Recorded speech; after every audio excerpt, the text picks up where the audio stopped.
At usap-usapan pa rin ang report na ipinalabas ng National Bureau of Investigation kaugnay pa rin ng Atimonan incident.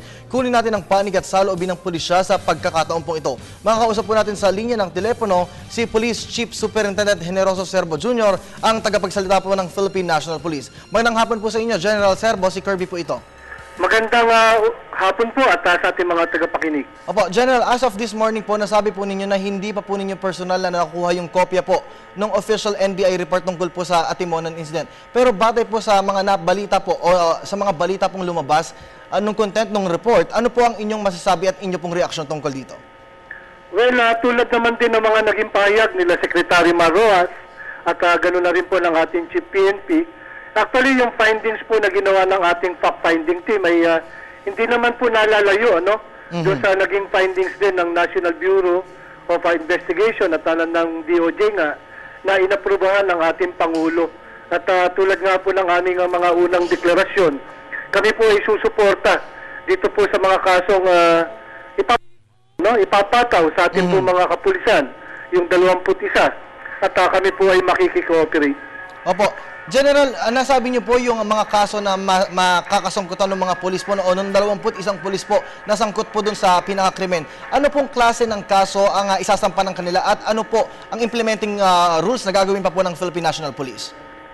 Well, dun sa 21 na humaharap nga sa mga kasong administratibo at saka mga kriminal, ay ito po, sa katunayan sila po ngayon ay nandito sa Camp Crame. Sila po ay nakabilit dito sa Kiangan. Lalong-lalo na yung mga pulis na galing ng Atimonan. At yun nga po, para to ensure their availability kung kinakailangan ang kanilang presensya. At nakahanda rin naman kaming tumugon kung maglalabas pa ng mga bagong kautusan ang mga ating mga higher headquarters o higher office when it comes to the disposition nitong 21 po na ating mga pulis. At yun nga, tama kayo kanina. Ito po ang naging maigpit na tagubilin ng ating chief. Para sa mga pulis na talagang dapat maging tama lagi sa kanilang mga ginagawa at sumunod sa mga rules and regulation po ng Philippine National Police. Opo. General, tiyak po na administratibo at criminal po yung kasasangkutan ng 21 mga pulis na sangkot po dun sa Atimonan incident. Pero bilang paglilinaw lang po, ano po bang ahensya yung hawak po dito po sa nasabing kaso na ito? Hawakan din po ba ito ng Philippine National Police o talagang NBI lang po yung tututok po dito po sa kasong ito? Well, actually sa issue po ng kasong administratibo, ito po ay hinahawakan na ng Philippine National Police. Meron po kaming tinatawag na Internal Affairs Service na talagang kasalukuyan po ongoing. Yung ginagawa po nilang hearing against sa mga pulis po nating involved sa Atimonan. Pero with these findings po na ginawa ng NBI, ng DOJ, na inaprubahan po ng ating presidente, ito po ay magkahalo na kasong administratibo at saka kasong kriminal.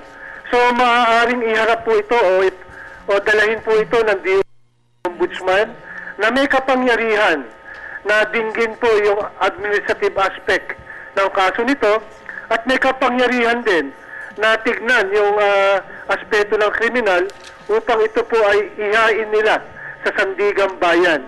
So kung ano man po magiging hakbang ng DOJ patungkol dito at kung ano man ang magiging desisyon o magiging advice amin ng Ombudsman kung sakaling sa kanila dadalahin yung kaso, ang PNP po ay tutugon, kami po ay respeto, kami po ay susunod kung ano man ang magiging susunod na hakbangin ng mga ahensyang sinabi ko. Okay. Sir, bilang panghuli na lang po, alam po natin na ang scene of the crime ay bahagi po ng Philippine National Police. Which is, isa rin po sa naging reaksyon yung pagtatakip po nila ng ebidensya po dun sa pinakakrimen. Ano po ang gagawin ng Philippine National Police doon po sa mga miyembro po ng scene of the crime operatives kaugnay po dun sa pagtatakip ng ebidensya?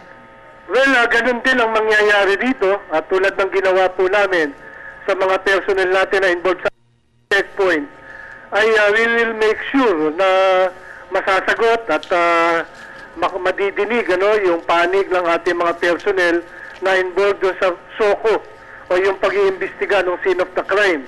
At kung may makikita po kadahilanan na para sila ay patawan din ang mga kasong administratibo at saka kriminal, kami po ay makikikooperate.